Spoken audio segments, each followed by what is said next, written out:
இந்தியாவிலும் ஒரு வகை எரிமலை உண்டு.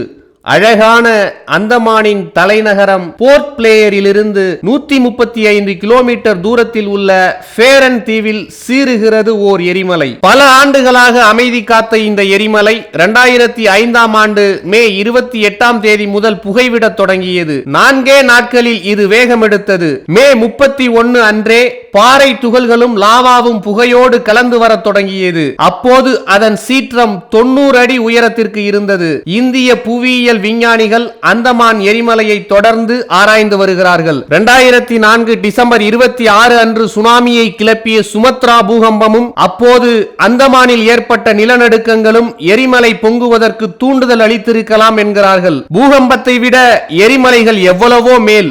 ஏனெனில் இவை முன்னெச்சரிக்கை செய்யாமல் நடுராத்திரியில் வந்து நடுங்கச் செய்வதில்லை.